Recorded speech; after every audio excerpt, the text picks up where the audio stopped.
Good morning friend, आज हम बात करेंगे इंजन टैपी सेटिंग के बारे में। ठीक है, तो इंजन टैपी सेटिंग कैसे किया जाता है मैं आज आप लोग को सिखाता हूँ। ठीक है, तो ऑलरेडी मैंने एक ड्राइंग बनाया है आप लोग को सिखाने के लिए कि इंजन टैपी सेटिंग कैसे किया जाता है। तो एक बेसिक सा चीज़ है, बेसिक समझो आप कि इंजन टैपी सेटिंग करने के लिए फर्स्ट होना चाहिए TDC। ओके, तो TDC पे जब 1 नंबर आएगा तो 6 को करना है, ये नॉर्मल मेथड है। ठीक है, तो आपको मैं एक इजी मेथड सिखाया हूँ कि किसके अगेंस्ट क्या आएगा। 1 के अगेंस्ट 6 आएगा, 5 के अगेंस्ट 2 आएगा, 3 के अगेंस्ट 4 आएगा, 6 के अगेंस्ट 1 आएगा, 2 के अगेंस्ट 5 आएगा, 4 के अगेंस्ट 3 आएगा। ठीक है, तो एक मैं बेसिक चीज़ बताया हूँ कि आप लोग कभी भी टैपी सेटिंग करोगे तो कंफ्यूज नहीं होना है कि 1 नंबर टेंशन पे आएगा तो 6 नंबर का वाल लूज हो जाएगा, 6 नंबर का वाल क्या होगा, फ्री होगा। तो 6 नंबर का वाल जब फ्री होगा तो आप इसे टैपी सेटिंग कर सकते हैं। ठीक है, अकॉर्डिंग टू मैनुअल कितना पिलर गेज कह रहा है, जो पिलर गेज का जो 0.45 है या 0.70 है, तो ये स्कैनिया इंजन है तो इसका है 0.45। ठीक है, 0.45 0.70। ओके, ये इसका इंटेक एग्जॉस्ट का क्लियरेंस चेक करने का गैप है। तो मैं आपको बता रहा हूँ कि ये बहुत ही ईजी मेथड है, तो आप कभी भी टैपी सेटिंग करना तो आप फॉलो करना। ये तो 1 5 3 6 2 4 ये तो नॉर्मल सी चीज़ होगी। अब इसके अगेंस्ट क्या आना है, बहुत लोग कंफ्यूज होते हैं, तो कुछ कंफ्यूज नहीं होना है। 1 नंबर का एग्जॉस्ट वाल उठ के जैसे इंटेक दबने वाला होगा, डांसिंग में आएगा, आप इसके अगेंस्ट में 6 नंबर कर सकते हो, नो प्रॉब्लम।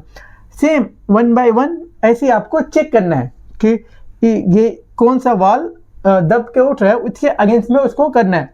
तो 1 है तो 1 के अगेंस्ट में क्या आएगा 6, 5 है 5 के अगेंस्ट में आएगा 2, 3 है 3 के अगेंस्ट में आएगा 4, 6 है 6 के अगेंस्ट में आएगा 1, 2 है 2 के अगेंस्ट में आएगा 5, 4 है उसके अगेंस्ट में आएगा 3। तो ये एक बेसिक्स है, मतलब ज़्यादा वो नहीं, माइंड को ज़्यादा ख़राब नहीं करना है। एक बेसिक टैपी सेटिंग करने का ये एक रूल्स है कि इसको ऐसे करना है। अब हम टैपी सेटिंग कर रहे हैं। ठीक है, टैपी सेटिंग करने में आपको इसमें ये ध्यान देना है, हम इसका जो हम टैपी सेटिंग की है, इसका जो ऊपर जो स्क्रू होता है वो स्क्रू कितना ओपन हुआ है। ठीक है, तो ऑलमोस्ट आपने पिलर गेज लगा लिया है, तो चेक करना है इसका स्क्रू कितना हो। अब हम लोग सेकेंड करें, अब सेकेंड का स्क्रू ज़्यादा खुल रहा है और इसका कम खुला है तो इसे वेट करना है, 5 नंबर को टैपी सेटिंग नहीं करना है। ठीक है, इसे एक मार्क कर लेना है, इसे वेट करना है, इसे टैपी सेटिंग नहीं करना है। तो हम लोग इसके अगेंस्ट नीचे उतरेंगे, नीचे कहाँ आएंगे 3 और 4। जब हम 3 का टैपी सेटिंग करेंगे, 3 भी टैपी सेटिंग करने में सेम ही पोजीशन है, मतलब ये भी सेम, जितना इसका स्क्रू ओपन हुआ है इतना इसका भी स्क्रू ओपन हुआ है, तो हम समझेंगे ये दो सही है। ठीक है, तो हम और नीचे आएंगे, हम लोग 6 और 1 चेक करेंगे। 6 और 1 भी हम टैपी सेटिंग करने के बाद ए भी सही है, उसका सेकेंड आएंगे 2 भी सही है, ए भी सही है, ए भी सही है, ए भी। तो इसमें प्रॉब्लम क्या है, तो हम लोग इसका प्रॉब्लम रेक्टिफाई करेंगे कि इसमें क्या प्रॉब्लम हो सकता है।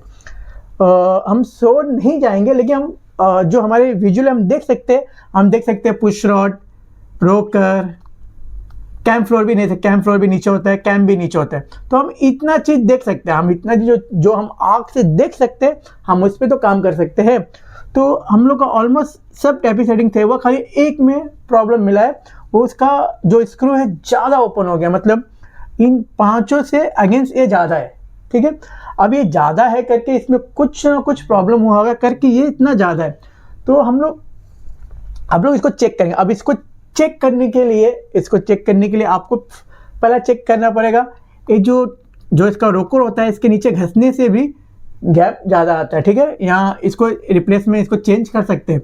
सेकेंड देखेंगे पुश शॉट तो कहीं बैंड नहीं है, पुश शॉट बैंड होने से भी गैप ज़्यादा होता है। ठीक है, अभी ये सब पूरा सही है। ठीक है, ये सब सही होने के बाद भी तभी भी इससे गैप में कुछ फ़र्क नहीं गिरा है, तो आपको हेड खोलना पड़ेगा, इंजन हेड खोल के चेक करना पड़ेगा क्या उसका स्प्रिंग का टेंशन बढ़ गया है या कुछ अंदर वाल घस गया है, एनीवन। ठीक है, वो भी सही है, वो भी सही होने के बाद भी तभी भी आपका जो इसमें कुछ फ़र्क नहीं गिर रहा है, तो आप थर्ड वन चेक करेंगे, camshaft and cam floor. ठीक है, कैम फ्लोर कभी कभी यहाँ और नीचे घस जाता है, और यहाँ घस गया तो नो प्रॉब्लम, आप खाली कैम फ्लोर चेंज करो। नीचे घसा है तो समझो आपका कैम भी ख़राब है, तो आप इस पे डाउट कर सकते हो कैम में। जो आपका कैम खराब होगा तो बहुत चांस है कि आपका गैप क्लियरेंस ज़्यादा मिल सकता है आपको, क्योंकि बहुत बार मुझे मिला है, ऑलरेडी मैंने ऐसे बहुत सारे प्रॉब्लम सॉल्व किए जो गैप को लेके ज़्यादा था।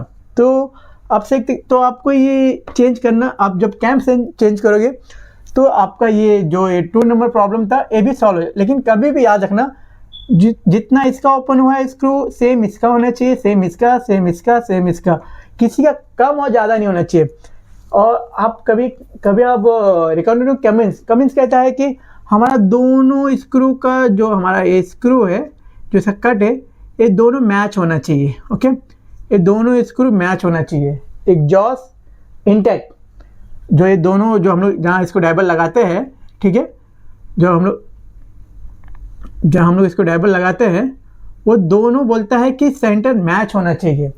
उनका भी कुछ रूल्स होगा, रेगुलेशन होगा, तभी तो उन्होंने कहा ना कि ये हमारा जब आप टैपिंग के जब सेटिंग करने का टाइम जो हमारा जो स्क्रू होता है दोनों मैच होना चाहिए। तो कमिंस भी कुछ सोच के ही बोला होगा, कुछ प्रॉब्लम होगा। तो इसीलिए कभी भी ध्यान रखना है आपको, आप ऐसे ही छोड़ना नहीं है इसको कि हाँ सब में स्क्रू लेवल है, खाली एक में ज़्यादा ओपन हुआ है, तो आप उसको आप सीरियसली लेकर उस पर काम करना है, आप उसको ऐसा सोने। तो आज मैंने आपको ऑलरेडी बता दिया है कि 6 का टैपिंग सेटिंग कैसे किया था। और ये BDC 120, 240 ये सब डिग्री है, BDC 120, 240 इसको कैसा करना है, ठीक है। और अकॉर्डिंग टू इंजेक्टर, ठीक है, मैं इसका इससे मतलब है, ठीक है, इसका इससे मतलब है। तो ये इसके बारे में मैं आपको ना लाइव में बताऊंगा कि ये तो नॉर्मल मैंने बताया कि 6 में कैसा करना है। ये इसका 120 का मैं नेक्स्ट वीडियो बनाऊंगा, तो आपको मैं इसका बताऊंगा कि इसको कैसे